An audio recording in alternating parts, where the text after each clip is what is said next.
Hi, my name is Peggy Sanders Red Miles, and the topic today is elder abuse. Elder abuse is one of America's unfortunate little secrets. We don't talk about it, we don't think about it, but nevertheless, it happens every day.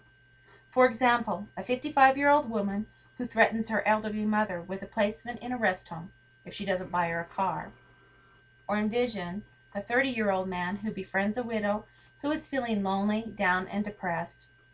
Through manipulation, he obtains her ATM card so he can help her buy groceries, yet helps himself to extra cash. At first, you might not recognize the signs of elder abuse. These signs can easily be mistaken as usual signs of aging.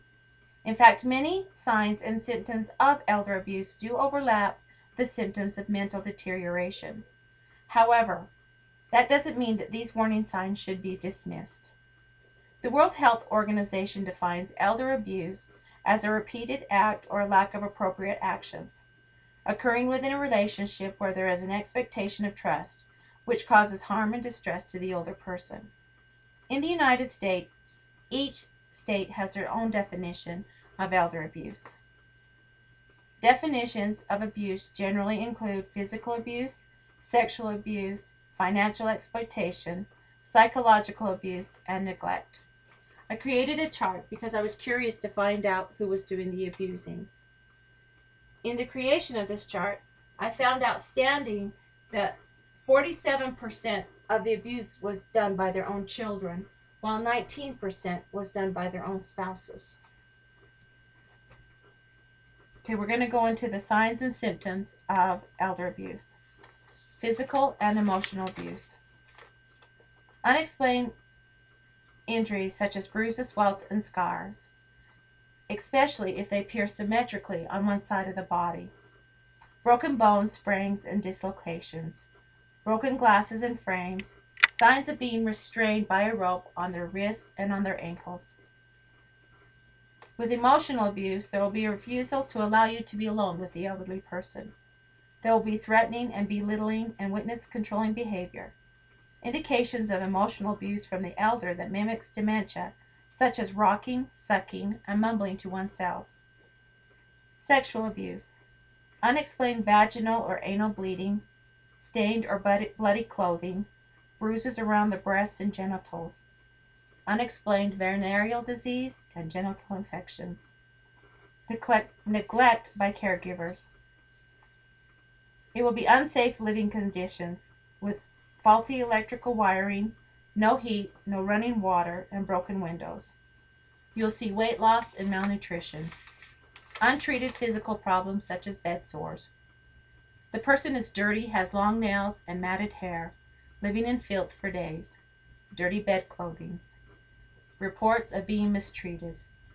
Unsuitable clothing for the weather. Perhaps a desertion of the elder in a public place. Financial exploitation.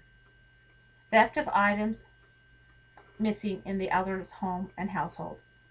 Misuse of the elder's personal checks, credit cards, stealing cash, income checks, or household goods. Sudden changes in wills and power attorneys and titles and policies. Additional names to the senior's signature card. Unpaid bills or lack of medical care when the senior has money to take care of it. Financial activity that the senior couldn't have done, such as an ATM withdrawals. Perhaps there will be an announcement of a prize where the elder will need to send $200 to collect this $1 million inheritance. Phony investments and charities. In conclusion, elder abuse takes on many forms: sexual abuse, physical abuse, and financial exploitation. There is a vast amount of resources regarding elder abuse on the internet and on printed materials. But however, not a lot is being done to stop it. While the topic of elder abuse is commonly known, it is rarely shared in an open forum. The best way to stop elder abuse is by the prevention of it. However, believe this: anyone can be a victim and anyone can be a perpetrator. If you suspect somebody is in danger, call 911 and report it. Thank you. Does anybody have any questions? Yes. What made you pick this topic? I chose this topic because I witnessed my mother-in-law being abused, both financially, physically, and emotionally. I found no resources to help me to stop it, and when the opportunity came for me to write a paper on it, I took full advantage of it. What was the most startling thing that you found when doing this report? I found the most startling was how many people or children were doing the abusing and how many were their own spouse.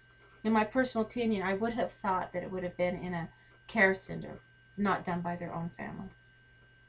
Thank you.